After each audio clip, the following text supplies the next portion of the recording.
Excellency, please sit.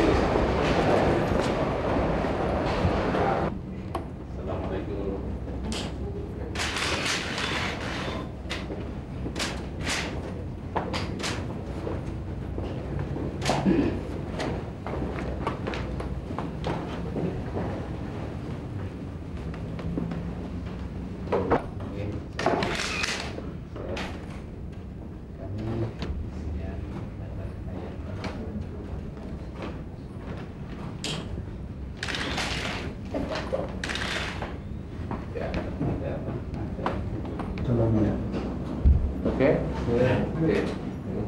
Yes, good morning, ladies and gentlemen. I was happy to have had the honor this morning of being received by Her Excellency, the Vice President, Madam Megawati Sukarnoputri. The Vice President has been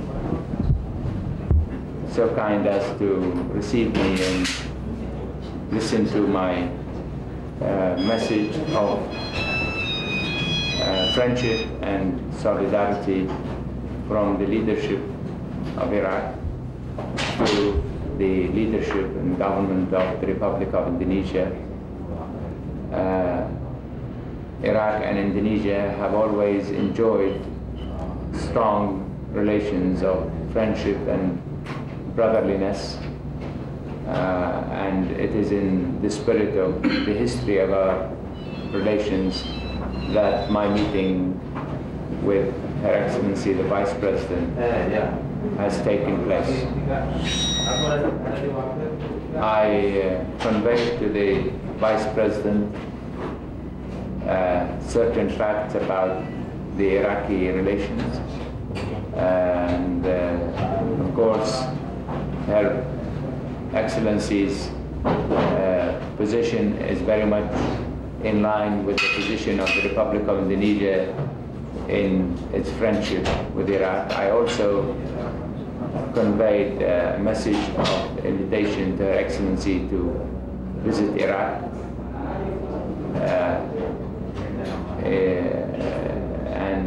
Madam Megawati has received the message with pleasure, and the invitation had already been accepted, and it's only a matter of deciding and arranging the time. We have to understand that both Iraq and Indonesia are going through a certain period of special circumstances, and therefore it would require some arrangement for the timing to be set up.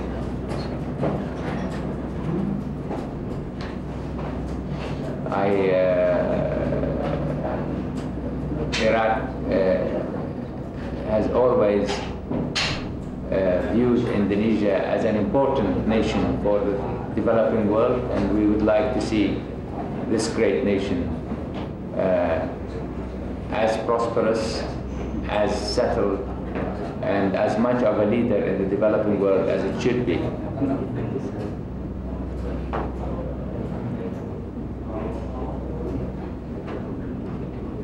Did you discuss with the Vice President about the attack by the US few weeks ago?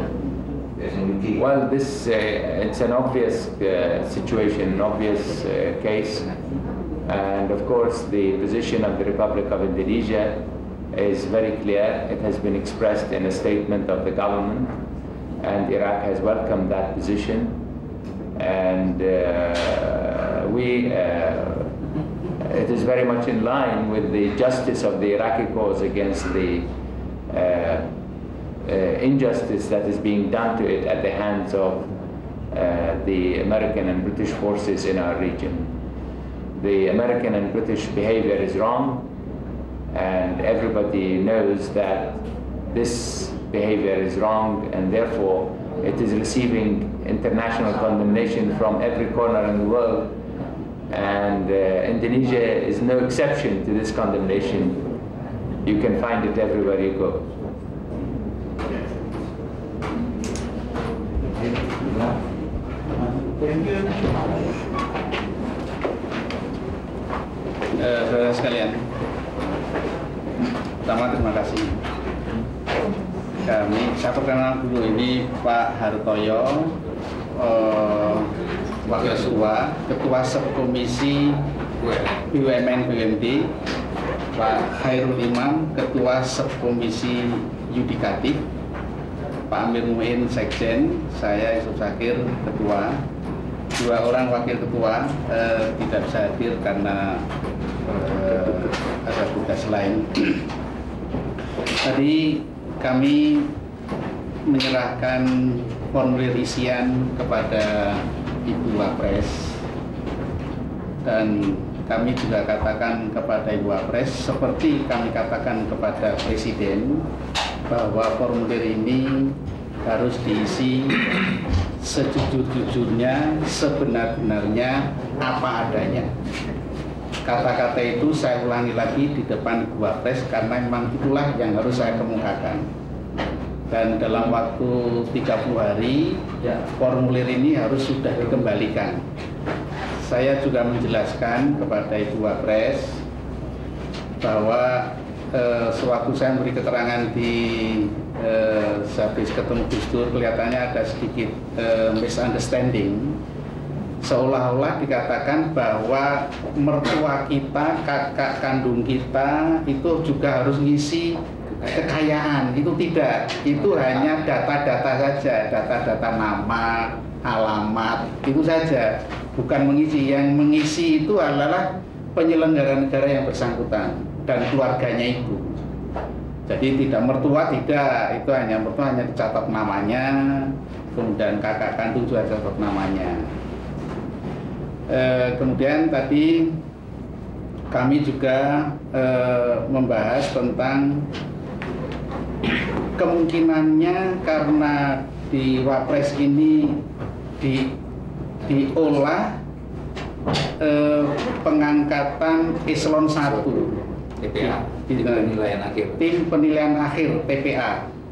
Jadi kalau sudah dari instansi yang bersangkutan, dari departemen maunya ke TPA, kemudian dari sini di rekomendasi disampaikan kepada Presiden untuk diangkat jadi pejabat eselon 1. Kami tadi membahas kemungkinannya nanti sewaktu penjaringan di departemen supaya bisa lebih terbuka dan transparan, maka calon-calon pejabat eselon 1 itu pada waktu penjaringan harus sudah mengisi formulir kekayaan ini, sehingga tim di departemen juga mengetahui daftar kekayaannya itu dari mana saja asal-usulnya. Karena di dalam formulir itu dikatakan kalau kita punya tanah sekian hektar, kapan diperolehnya, dan itu asal-usulnya dari mana? Apakah dari warisan, atau dari usaha sendiri, atau dari pemberian? Ada 3 yang harus diisi, harus dipilih salah satu. Jadi kalau kita menyatakan kita punya mobil 2, itu harus dikatakan mobil ini dari ini, atau mobil ini diberi orang, harus dikatakan di situ. Jadi nanti penjaringan di departemen itu akan lebih transparan, tidak seperti sekarang ini. Sekarang ini penjaringan di departemen terkesan itu tertutup, kesannya itu tertutup, walaupun sungguhnya tidak tertutup, tapi kesan masyarakat dan kesan para pegawai di lingkungan departemen itu tertutup. Tidak tahu siapa yang akan dicalonkan jadi sekjen, siapa yang akan dicalonkan jadi dirjen, siapa yang akan dicalonkan jadi pejabat eselon 1 lainnya, tertutup. Tapi kalau dengan mengisi formulir KPKPN dan itu diumumkan, maka akan menjadi relatif lebih terbuka lagi. Itu ada kesepakatan, kita diskusikan seperti itu. Karena itu nanti akan kita tindak lanjuti jalan keluarnya. Kemudian tadi juga kami menyampaikan kepada Ibu Mega bahwa kan akan ada pejabat eselon 1 yang akan dilantik kepala bulog. Saya tidak tahu kapan melantiknya. Yang bersangkutan yaitu Mas Wijanarko Puspoyo, sekarang anggota DPR ya, anggota DPR fraksi, kalau nggak salah fraksi PDIP itu,